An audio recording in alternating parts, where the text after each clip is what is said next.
Hi everyone, you're listening to the Vialucci Podcast, uncensored and completely unedited discussions about life and everything in it.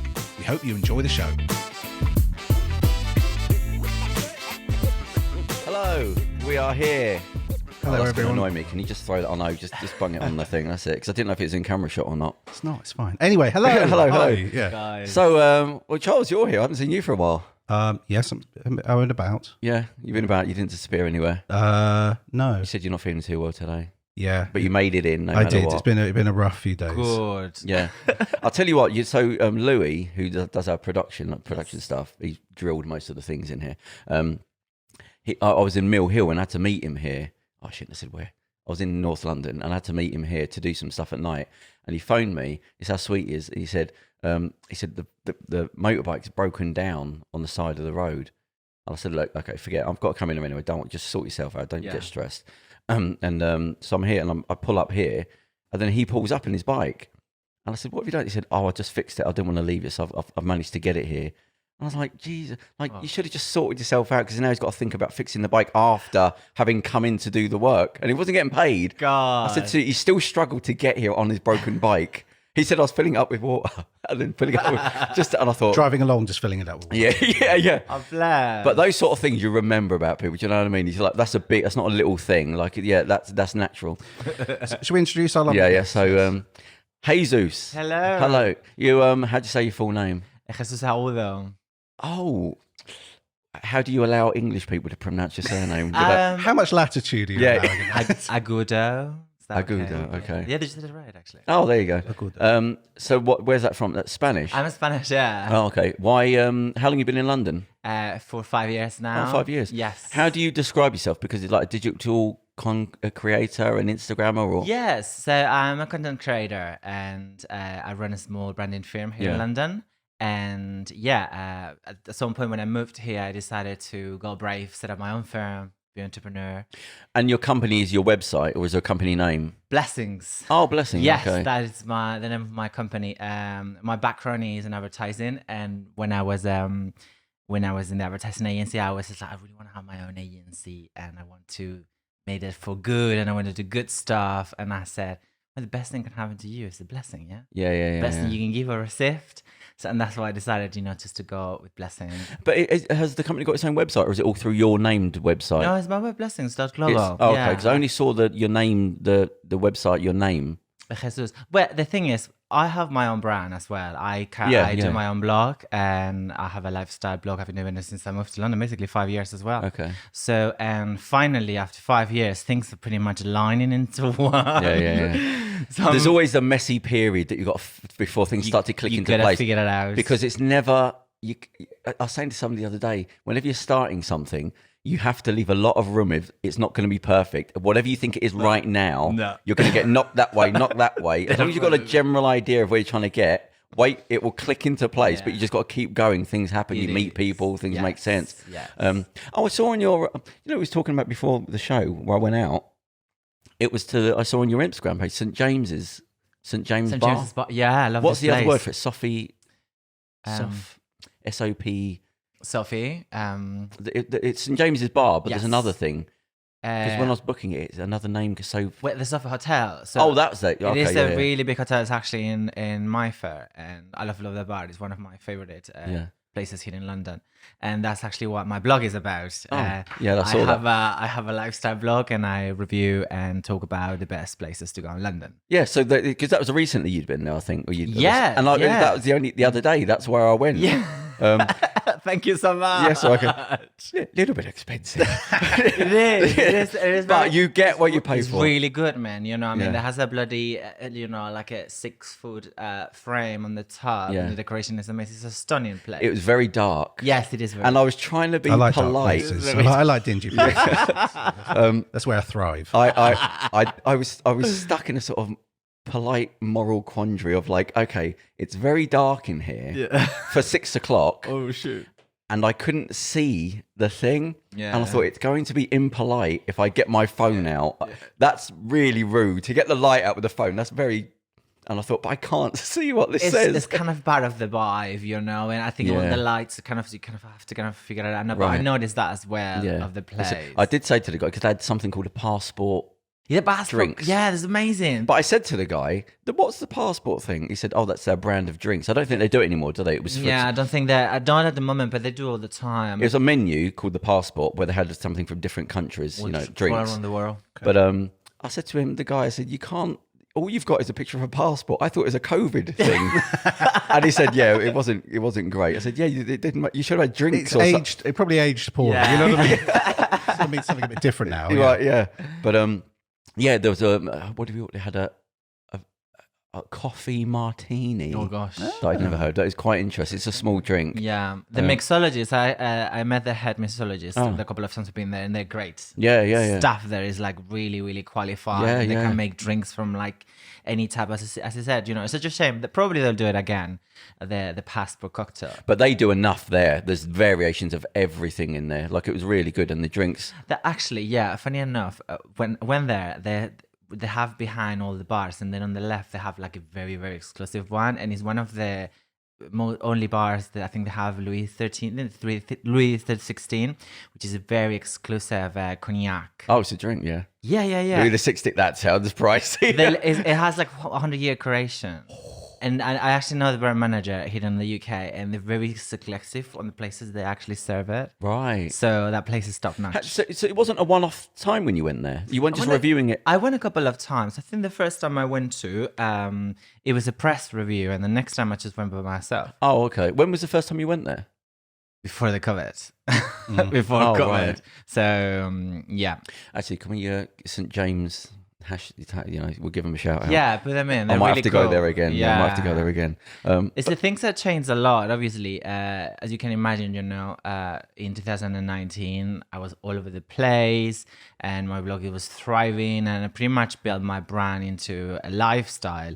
And suddenly, I got stuck in the house. Right. Yeah. So what did you do? Just for the very beginning, it was really tough, but then I started to meditate and follow. Right. But I mean, in terms of content.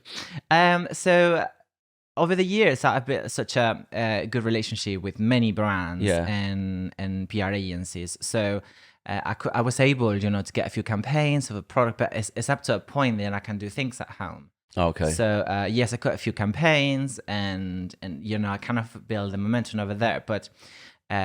The blog itself, the lifestyle blog, it went pretty quick because everything was really close. You can't do anything. Yeah, what can I do, So did you go mad when it opened up again? You've just been visiting Not really, I'm trying to not to, but I was kind of really just trying to figure out a way that I can just help all the people, that I said to somebody the other day, you're one of two Instagram channels, is that the channels, that's done right.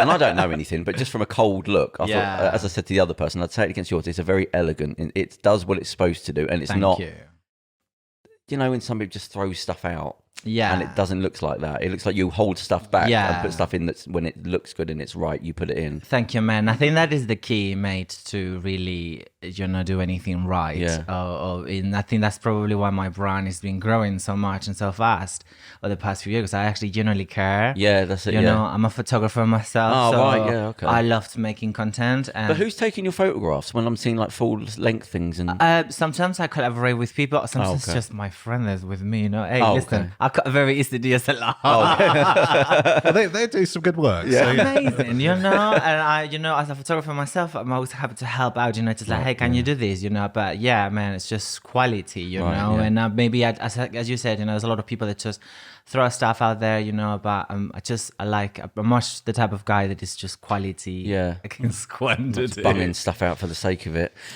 Why did you leave Spain? Was it just to find out? Because I know a few people that left Spain. I used to work with one of them on the podcast when 5 or 6, 7 years ago, whatever it was, things were bad in Spain, weren't there? Yeah, well, I think Spain was pretty much one of the first of the countries, in the European Union that was called really hit by the Greece recession. Spain, yeah, it was one of the first one. And I finished my degree in 2010. And then I was kind of obviously looking for jobs, and I did very well on my degree. I did in visual arts, specialized in digital design. And when I finished my degree, I got a little internship in it was a TV channel. It was like the BBC, but it was in Spain. Yes, but it was one of the production companies that actually works for the BBC itself. Okay. And we were develop this cultural channel, and I was designing all the branding and all the logos and the intros and the outros, and I was super involved. And obviously the promise was, you know, as soon as we get live, the channel goes live, you will get hired. And then it will literally just the week before, all the research so that people wasn't interested in culture, and it just canceled the project. Oh God. And I got heartbroken. As you can imagine, I was just coming out of uni and I was full of energy. Ready to go. Yeah. And suddenly with the dancers like, listen, if I'm in a country and not interested in culture, I might just not be here. Right. So yeah, I remember it was the summer and it was really hard, and I remember I was in the house and my mom says, listen, but why don't you just try to do something? So I applied for like government grant so you can travel and learn English. Oh, okay. I didn't speak zero English back then, like, by the way. Oh, you didn't learn it in English, Spanish school? Well, you do, but I was just like really broken. Yeah, okay, in Spain, obviously, as you can... Probably how I know Spanish. Basically, like obviously. a couple of words. Yeah. And then when I get drunk, I start speaking French because I can do a lot better with that. So. But obviously, you know, it's not something that I was really good at it. But anyway, I got like a scholarship to go to Dublin, and then that's where I traveled right after. But what's the scholarship? What do you mean you got? It was a for a company. Yeah, no, it was a government grant where they give you some money so you can go and study English abroad. Oh, it was English, like 3 weeks, yeah, and it was like in a university in Griffith College, and I said to myself, oh my God, I'm going to learn English. I'm going to have a housemate, and it's going to be, you know, foreign, and then we're going to talk a lot. And suddenly I arrived and they were all Spanish, all of them. Oh, right, yeah. It was all with the backpacks, like, you know, drinking, smoking. And then after, I'm not joking, after a couple of weeks, man, I got, I was in the pub and I met this guy, and he said, oh, where are you from? I said, I'm Spanish. And he said to me, well, Spain is folks, blah, blah, blah. And I was like, all right, well, thank you. And he said to me, well, I'm folks because my business is doing very well. And I said, you know what? But here's my business card. Because you don't have a good website, I'll make a website for you. And he actually rang me. Yeah. And I got a job. And then I stuck there, you know, a little bit. What was the company? It was a Bet Rogers. It was a betting company. Oh, okay, right. And it was a private one, actually. You know, I got really interested in the bookies, and they were giving me a lot of job. I was designing, you know, when you go to the store, to the bookies, they have like these animations. It was a small one, you know, like Paddy Power. Right, yeah. So, but I was doing the animations myself, and I made in the logo. And then after, I think it was about 6 months, he said to me, well, now it's time for you to be freelance. And he helped me to, you know, to become self-employed. And then when I went to set up myself self-employed, the lady from the office told me, well, you want to do something, you know, because you seem quite, you know, that you have a degree or anything. You came here to study. So I applied for like a student benefit, and they give it to me. So I did a postgrad in marketing. In Dublin? In Dublin, yeah. Oh, so then how long were you there for? I was there for 4.5 years. Oh, right. Yes. So it's like 10 years ago since you've been in Spain. Have you been back? Of course I do. Yeah. Oh, how often? Well, I quite often. Since. Well, when I can, obviously, you know. I mean, are you allowed to go to Spain right now? I don't know. But it's an amber list. Depends of the areas, you know. So, it's funny enough. I grew up. I'm originally from Madrid, but I grew up in Ibiza. You probably know about Ibiza. Yeah. My parents are there right now. Okay. I'm just like gagging to go. But you know, obviously, with their situation, I'm just gonna wait for a little bit. So Ibiza isn't all what I think it is it? It must have a quiet part. Yeah, it does. Yeah, I don't know. I haven't been, but I've heard. Yeah, there is actually more to it than a pub. Right. It's not just a giant nightclub. Just English people. Yeah. There's a lot. You know, there's a lot of Germans. There's a lot of Dutch people. I mean, it's just a very touristic spot. But yeah, definitely, it has like a really sad. I heard you can't mess about with the police over there. Yeah, in somebody Spain, said when you went out, he said, "Listen, do not mess around. No. They will smack you. It's not like over here where they have to write letters to your mum and all that. They will deal with you right there. You can run along and steal their cat. Like they can't really do much to you. If you're white, anyway. Yeah, that's right. Yeah. Yeah. So how often outside of COVID? How often do you go back? It's like once a year? I went on Christmas, and luckily enough, I got a chance to go before the Thai 4. So I was there for like a month and a half. I got a chance to see my family. I was back in Madrid. So what, are you going like once a year or what? Yeah, well, you know, because obviously I'm really busy, yeah. And when I got time, I think the world is too big, you know. I don't want to go to Spain, you know, on holiday. So it's going to trouble the world.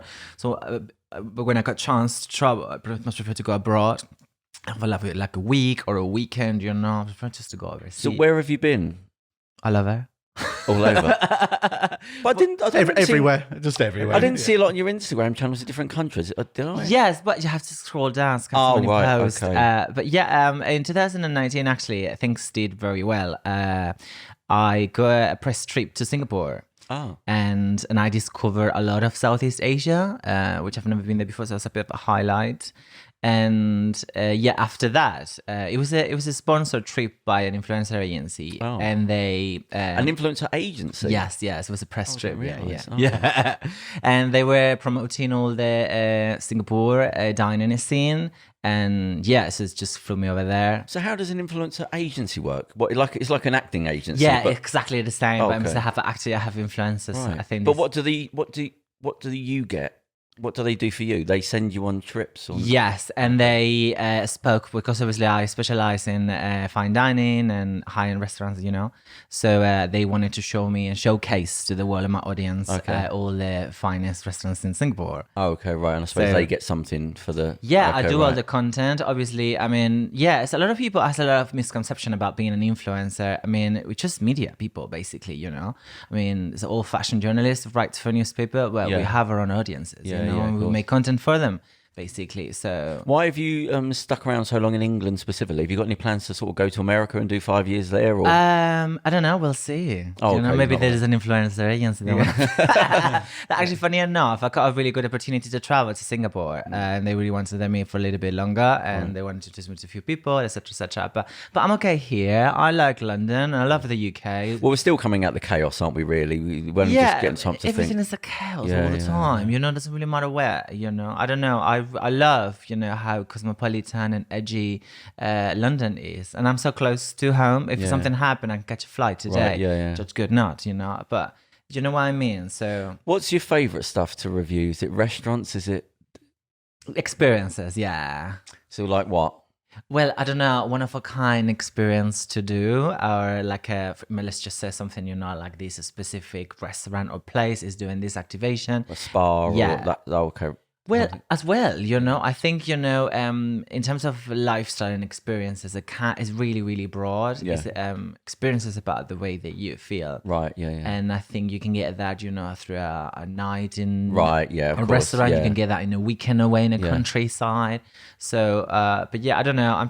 I love having a good time and share it with my friends. When did you start your Instagram page? Can you remember? This is quite long ago. I was in Dublin, actually. So what were you doing before that? Was it like Twitter or Facebook? Yes, and I was doing a lot on Twitter, actually. I have got a journey in social media. I've always been really good at it. It's just really weird, but I pretty much finished my degree with MySpace. I was just about to say. We're old. Isn't it funny how things can just drop out like that quickly? MySpace. Well, that was like it. There's nothing else. That's it. It was the Ask Jeeves of social media. And there was nothing wrong with it, was there? It's fucking brilliant. I guess there's so many people on Is it still going? No.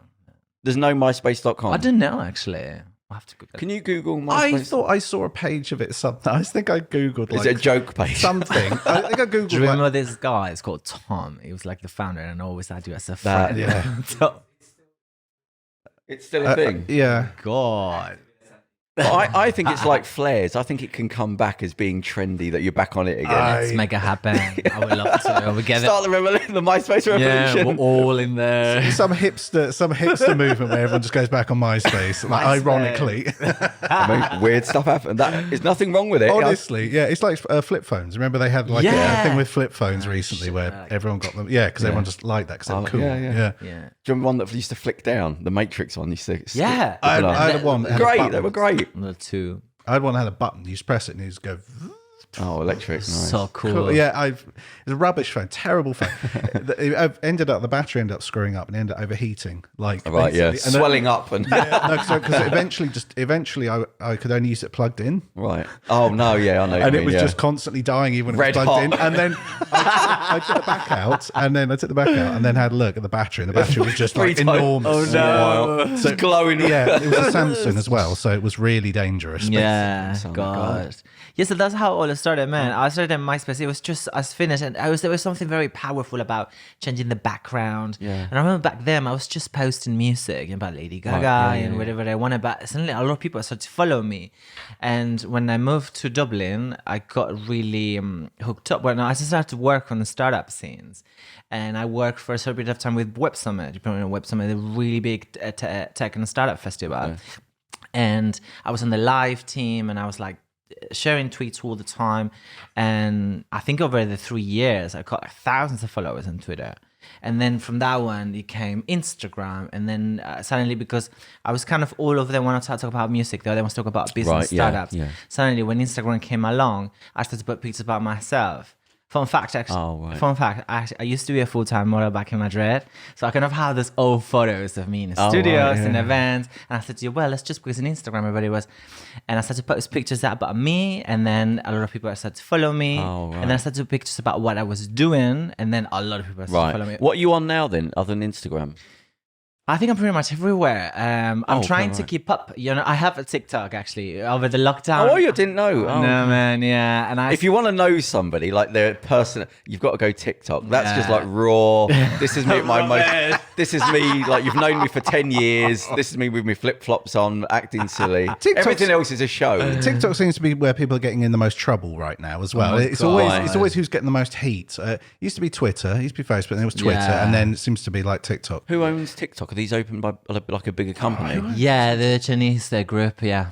Who's that? The Chinese group. And what do they own? Oh, it's Chinese. It's affiliated with the Chinese government, I think, isn't it? Mm-hmm. I was really reluctant because there was like a huge data security about it. But But yeah, I think it's a great. I mean, it's content, man. You know, you have to take it as it is. Yeah, there's nothing political. It's just fun, isn't TikTok? Yeah, isn't it? and as I said, everybody. You're not going to get in trouble for what post jokes. Juggling rabbits, or it's not. I'm saying people are starting to get trouble for it because that's what I mean. What people start to put political content and more serious stuff on it. So you know, as the audience gets bigger, then you're going to have more. You're going to have different topics and different subjects being discussed. I don't know if I mentioned this before, but I just read this article. They were talking about how the countries were getting political speech onto like Facebook or all these channels, but they were getting in trouble for doing it, so they couldn't. So they had to find other ways around it.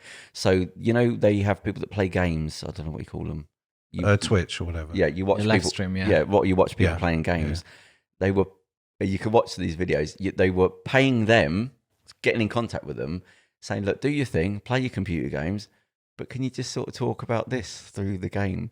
So there'd be somebody just playing a game and going, and then stuff. And then Trump, you know, oh God, and what do you guys think? Oh, I think it's this, and going, oh God, you're acting, you've been bought off, and like halfway through an hour in, you just start randomly talking about, oh God, have you seen a thing? Oh God, I think there's something about selling your soul. But it is so right and so easy to fall into that. Yeah. Don't get me wrong. I mean, as soon as you have an audience and you start to get paid for it, the evil turns up. And it's the young, it's like the army. They get them when they're young, when the moral core isn't quite, they just want the cash. Yeah. And you sort of go, well, if you're starting out, you forgive people for things, but it's just the ugliness of it. Just contact me. Can you just talk about this? And you go, oh, no, that's... So you're so right. And to be honest, I think that's something that really concerns me from younger generations. Like there's a lot of people, you know, that just like they have like millions of followers on TikTok. And it gets like thousands of pounds. And do you know what? If I was that age, I think I'd probably done the same. Do you know what I mean? You can't think when you're a kid, but you can't, you know, yeah. And just something to do, mucking around and having a bit of having a bit of tension and a bit of fun and stuff. So you know, it's just like, to be honest, it's just like the shit to being an influencer, you know. But how about be a good one, you know? Yeah. When you say you care about what you're talking about. Yeah. When you really put an effort, you know, to showcase what you're really passionate about, regardless than, you know, I'm just getting paid. There you go. Yeah. I've done it. I've been there, you know. And as soon as I started Instagram, and I remember. The hashtag ad, it was one of the first one that I have to include it, you know. What's that? The hashtag ad. ADD? Yes, the AD. That is advertising, and it means like you're getting paid for it. Oh, right. And in 2016, 17, it becomes a regulator. You have to do it if you're just getting paid. That was when Instagram got really serious. So I remember I was one of the first ones to do that.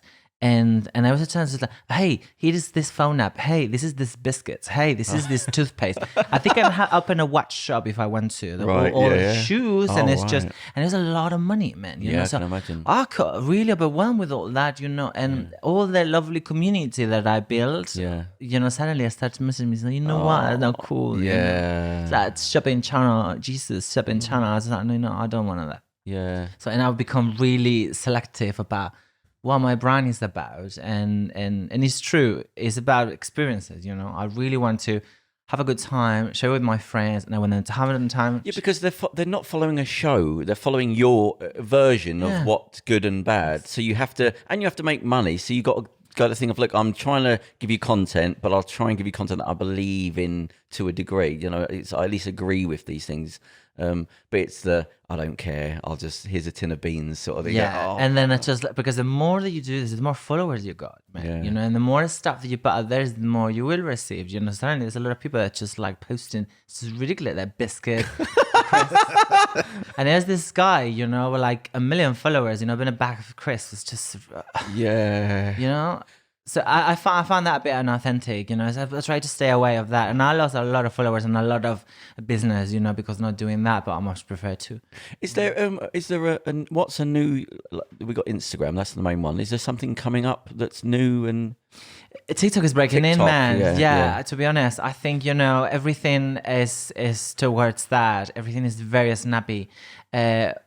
Social media is really pushing for creators, you know, become a creator, you know, do things, go viral. Because as I said to you, younger generations, that's what they do, man, you know, they snap everything. Everything is instant. Yeah. So I don't know if you've seen, I have a few cousins, and obviously back in Madrid, I'm like this celebrity. Everybody look up to me like, oh my God, he's the shit. And she has like thousands of followers. That's one photo, you know, and they post it, and after 1 hour, 3 hours, it's deleted. You know, and they just get like thousands of likes, and then because everything is instant. Right. If you're not looking at me, you missed it. Oh God. That's the gig. You've got to be constantly you watching have me. to be. I can honestly see if we skip ahead 20 years, just everyone's got a camera on them. I'm not being funny. Do you know what I mean? Something will get eventually be small, then it will get smaller and smaller, and eventually you've just got something clipped here with a we'll camera. be having like And they're body, and you're filming me, yeah. and I'm filming you. like police with like the body cams Yeah. kind of thing. Just, You know yeah. what? You're so right. I agree with that. I think live streaming is becoming like, you just mentioned about Twig, you know, the video gamers on that. It's just like everything is paid, particularly in social media, by watch time. You know, all the videos on YouTube, you know, the more that you are watched, the more money you get. You know, so obviously if you have like hundreds of thousands of hours. Well, it's the thing with YouTube. It's not, they say with YouTube, it's not the video that you're watching now, it's the video you're going to watch. Yes. And they keep on trying to, the whole thing with YouTube is that, okay, you're watching this, but also we want you to, this is why there's loads of other videos around everywhere and links and Suggestions, connections and playlists and everything. Well, if you're over because 30, they want you to keep watching, if forever. you're over 30, you can still sort of glimpse that time when it wasn't like that. It's the just growing up in that worries me. Like, what comes along with that? What's the damage that comes when I just have to be looked at? I've said this before, where you start judging yourself through the eyes of other people, and you forgot who you are, and now it's just my value is tied up in just who's looking at me, because it's always been there since I was a kid, and that tidal wave still got to come, because now you have got a generation that's just grown up being looked at, where they can't remember anything else. There's got to be something. Let's do something about it, man. I mean, I'm really concerned about that, man. Yeah, you know, it's not a everybody joke. is just like, I just really want to be an influencer. This is like all there is, you know. It's just people to send you stuff and do things, you know. How about before sending you stuff, how about get some stuff and talk about, if you really want to talk about and showcase you talking to the world, find something that you want to do it. Yeah. Oh, you're not. Charles is not on any platform anywhere. How come? I have a joke Twitter account. Oh yeah. That's actually hilarious. I'm gonna follow you, man. How many have you got now? It's like 7. Yeah, it's been a while since I've used it. I need to get back on it, to be honest. Yeah. I You just post regularly once a year. I save up some good funny tweets occasionally. I send to famous people or politicians or whatever. Good, yeah. You have to get some kind of a troll around. You know? It's like, piss off. Just not even kind of just more whimsical, I'd say, rather than outright hate. You know? Just odd, just odd to make them go, what? Okay. Have you got a photograph on there? No. Yes. An egg. Just the egg. But not the egg. A picture of an egg. Oh, that's a boiled egg. That's cool, I like A it. fried egg. Yeah, we need to get you on LinkedIn. We've got to sort of move you into the colour. Yeah, you see, it's just social media. I believe it or not, it's very important. I mean, you have to Yeah, be yeah, there. the world's you changed, know, yeah. and I think it's important to have a representation. Make sure you have a direction on each of them. So I have a very good LinkedIn as well, and I've built it in over the years, and it's a brilliant platform, you know, to showcase yourself, your skills, and very different. I am starting to see more and more pets and poems Yeah. on LinkedIn. I'm thinking, I'm just waiting for another proper LinkedIn to pop up Poem. out of it. It'll be like LinkedIn Pro. As soon and as, it'll as, soon just as you be- can post, as soon as you can start posting, like I've seen a lot messages because I was and on there for a long time, Yeah. and I've slowly seen it. And every now and again, you see a big jump where there is a cat, and you go, "Oh no!" And then now somebody else is gonna, and now it is becoming Facebook. I've seen posts that people say this isn't Facebook, and then a big article, and then people say, "La, leave it alone." But another one will pop up. It'll be like there always has to be an exclusive version of something. So I can see another LinkedIn popping up or somebody going, look, this is what LinkedIn used. This is for business. Do not be doing this and that. Well, the issue is with some of these things is trying to monetize it. Because, I mean, Twitter, I don't think runs at a profit. So I think Twitter Even actually now? runs at a loss now because they haven't really successfully monetized. Right. Like, Oh, right. Yeah, I suppose. Yeah, you know, yeah. like Yeah, finding, it doesn't really work well. I done campaigns on LinkedIn, and it doesn't really. I think LinkedIn does have ads, though, doesn't it? Sorry, Twitter. I was talking Twitter, yeah, Twitter doesn't, and that's been a big issue because so it's been running at a How do loss. they right? make the money? Advertising. There's no adverts on it, is there? They do, yeah. They run a lot of ads as well, and there is a very as well like a group, it's kind of society based, you know, and I use it mostly Twitter for news, man, you know, and to pick up journalists. Yeah, so what do you use for what? So Instagram is your brand. Yes. Twitter. I just use more like a PR perspective. For example, if I'm after a journalist or I'm after a specific news, even if I'm writing an article and I'm looking for some specific Right. news, I do a bit of research on Twitter. And what about Facebook? It's kind of my personal, man, you It know. is, okay. I do have yes, I have a Facebook page. I have people on that, you know, and I'm actually Facebook friendly, you know. I tend to accept people. Well, it depends, you know, but It's mostly used for contacting old people now, really. If you have any elderly yeah, I relatives, have that's friends the from major means. Spain, you Okay, know, right, people from yeah. Dublin, you know, but everything that I post in Facebook, just basically quotes and cats and Right. memes, you know. So it's still very much just social contact. It is Facebook, social yeah. media. I mean, all of them. It's just this social. You know, you have to speak about it, and you have to be on it somehow, and it's important to have a presence. Yeah. You have to be in all of them. I think. So there's nothing else coming up. Another little new thing. It's just TikTok and Instagram are just. There's something else coming up. Actually, I have to tell you. I'm not sure if it's social media yet, but there's something that I've been working on for quite a long time, yeah. man. Yes, because you know, guys, I've been working with a lot of restaurants, and it's been really, really challenging moment. You know, I told you, man, losing all, it was just really tough. So I am developing my very own foodie platform, which is called Spoton. Yes, man. Spot on. Yes, it's happening. I did see that on your Twitter, actually. Yes, and I wonder what it was. Yes. it's coming up. So, and I've been working so hard, and it is pretty much ready to go live next week. And what is it that's not on your sort of Instagram? What is it doing that's not? It's everything that is on my Instagram. It's an extension of my community towards more community, more people. Yeah. So, and But just about restaurants yes, and Okay. experiences. Yes. and experiences. So I'm kind of keen, you know, to develop a growing foodie community. Obviously, London, because you know I love London food scene. It's probably one of the best in the world. And I think probably is that Interesting to hear from a non-English person because English food has a tradition of being terrible, and the restaurant scene traditionally. This is a while ago. I'm saying Well, I think he's talking about European restaurants in England. Well, obviously. So, yeah. well, Come it can on, be, yeah. it We're can not be talking as about well spoons, you know. Asians. and Although like, I went to a place recently in Soho and they did very good fish and chips, which I was surprised by. Lovely. It was actually, I was like, oh, that's nice. I mean, anything well done. You know what I mean? Even some of the best food I always think is the simplest stuff, but with very good ingredients, very well. You know, Have you got any restaurant reviews that you've been to recently? Any sort of kebab houses?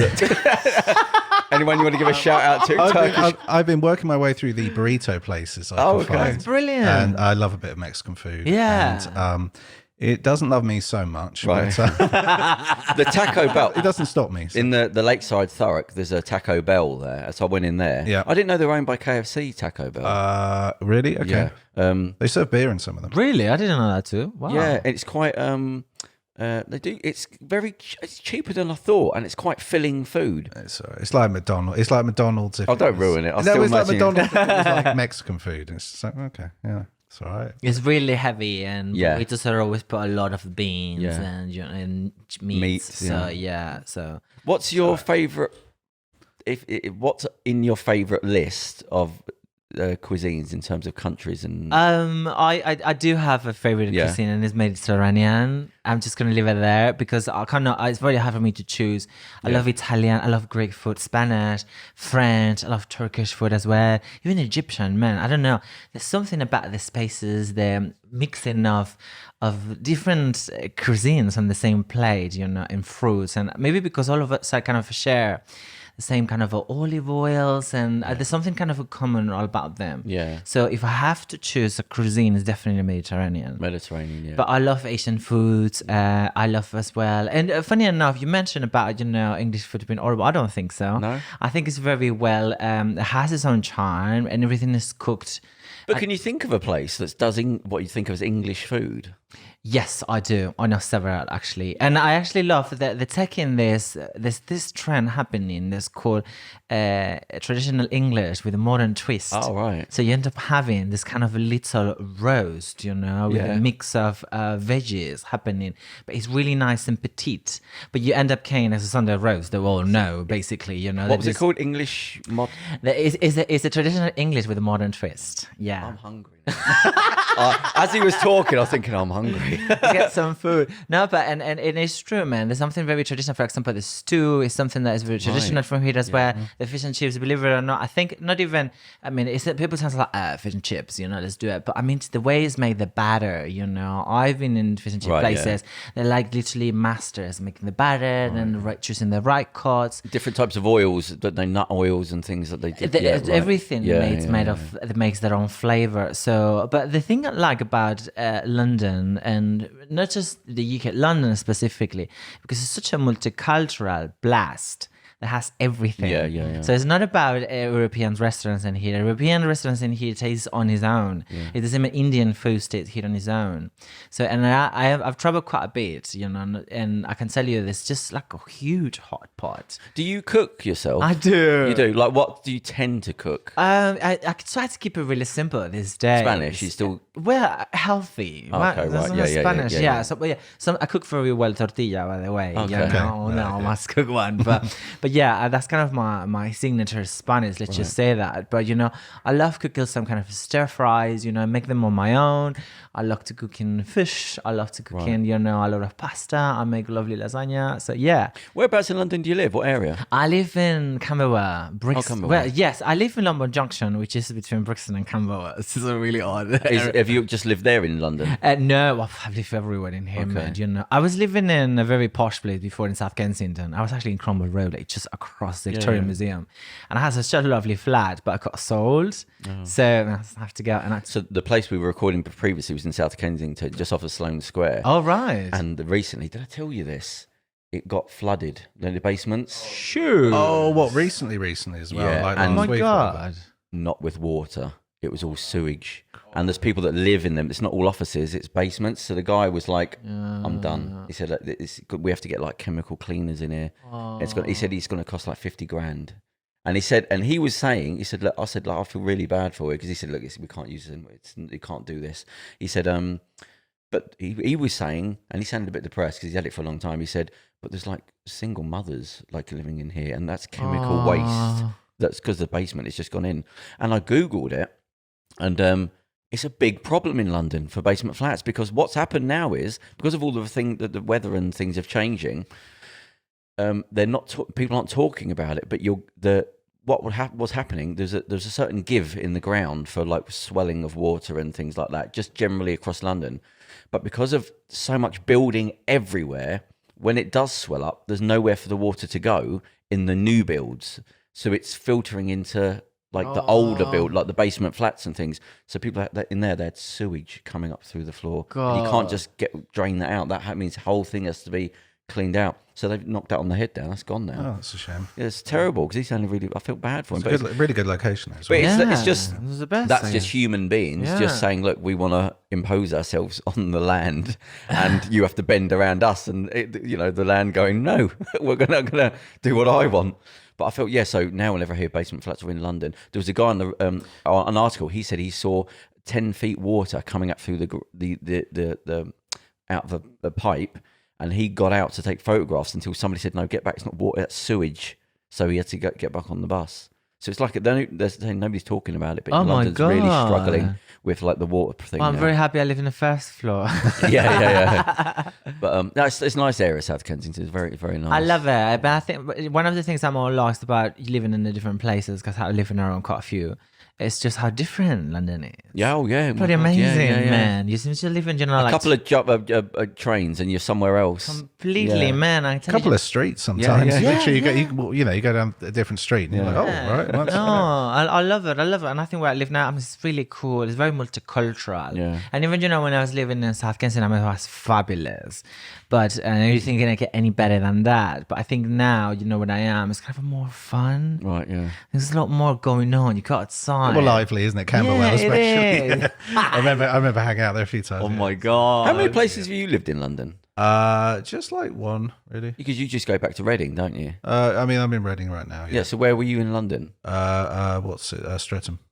Oh, okay. When did you leave there? Or how long were you there for? I don't remember you being there that long. Yeah, a few years. I can't remember, like a few years. But I left around. It was just around COVID. It was literally like beginning of COVID. Because of that, is that why? Yeah, kind of. Because Okay. lots of things conspired. Because I sort of lost my job. Yeah.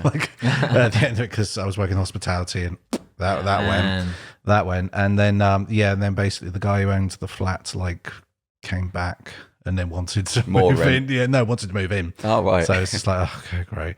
And then it was, that was in March or something. So it was looking like it was. So you're going to gonna move back? lock Or down. you've got a job up then? Well, it's all very complicated, Right, but I might end up moving to Croydon, which is. Yeah. I got a job in Croydon, so kind of. What, the job that we spoke, that's in Yeah, Croydon? I'm doing 50-50. I'm doing 50-50. Oh, it's based in Croydon. Okay. But I'm doing. How about you, Theo? Where did you live? You live around here? I've moved every year. I'm just the prices of rent chases me. So then I get get somewhere that I higher, like, and then it goes up, and I go, oh, I run away like over here, and then the rent chases me. Oh, gotta go over here. It's like a shockwave of like you just you like. Trying to feed myself. Remember that terrible film, Keanu Reeves? Which one? And he played like a nuclear scientist. Always a good look for him. Yeah. It's an 80s film. Yeah, it's a 90s one. There was it was Chain Reaction. There we go. Oh, I haven't seen that. It was just famous because there was a big, huge explosion. He was like riding a little motorbike. Yeah. There's this like nuclear Right shot behind you, yeah. It's like- Yeah, that's me, but with like landlords going, more money, I want more, I want more. But no, I had to move out of London to sort this place out because it was just, I couldn't do it. It was like, the rent for like a studio was the price of like 2 mortgage payments, and it was madness. So I said, I've got to get out of London. So it's easier to just get out of London, be an hour drive away, and be able to afford to have like this and do things here. Because if you can't do it and live here, you can't. But even then, like Reading's expensive now. Like, Yeah, well, they've all moved. It's just because I'm saying that shockwave's getting bigger and bigger and bigger, and it's getting No, when I was doing removals and I had to move somebody up to Liverpool, and the guy I was with, this is about 8 years ago, we moved because a lot of people were moving out of, like young people were going back to where they were from because they'd come to London, realised we can't save money here, so we have to go back to our parents, do things online, save money there, and come back when we have got money. So we moved a lot of people up to Manchester and all these sort of places, and we took a guy to Liverpool, and the guy I was with said, I asked him how much the rent is, and I said, you didn't ask him that. He said, no, I was just wondering. So it was a 2-bedroom near a river, looked quite nice, like quite new, open plan kitchen sort of, the 2-bedroom, and do you know how much it was? £415. Oh, God. 2-bedroom.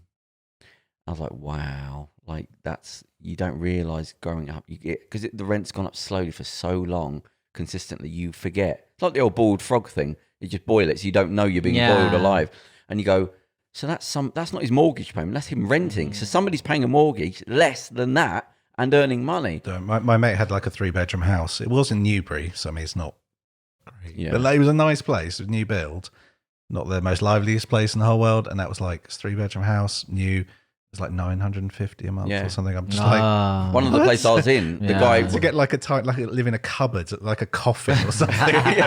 a guy I knew I was living with, he was come down when they were building the Tottenham football stadium or something was going on there, wherever we go. And he was from Leeds. And he said, how do you afford it down here? He said, I've got a 3-bedroom house with a garage outside and it's more than they want for this room. And I was like, oh my God, like you just forget, don't you? You just don't realise it's happening slowly. I mean, they've just put the congestion charge up again now. So that's 15 quid. So just across the city. Yeah, and plus you got the ULEV, so you have to pay £15 on top of that. So if you want to go into London, it's 30 quid to drive. Forget the parking, £5 an hour.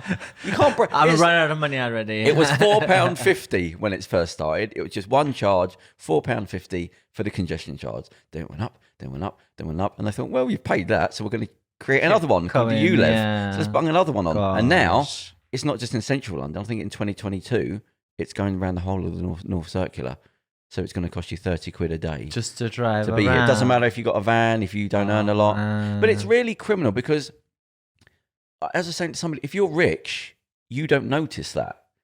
It doesn't matter. Well, you know, you millions, charge what you want, keep people out. But if you've got a building company or you can't afford that every day, that could be your profit.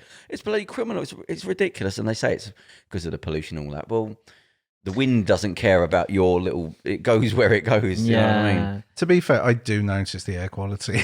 Like, oh, really? Like in London, yeah, it is. Yeah, it's something I do notice. Just because, I mean, I live out town now. I mean, it's not good. There's buildings everywhere. I do kind of notice it a bit, like, and it is just like thicker. But then it's not, but do something about it. Don't charge your way out. You're not solving the problem by keeping people out. Just call it a VIP zone and just say only Rolls Royces only because we want to keep the, you can't say there's a load of pollution here, so we have to charge you so you can't come in here. You go, well, that's not fair. But what do you mean? Well, it's not going to, if that money was being ring fenced and going to like green issues or renewable energy sources or electric charging but things. It's not. It just keeps people out. I mean, somebody said to me, they just want the houses to, they don't want these roads clogged up with all these things. It's all the areas that are nice areas.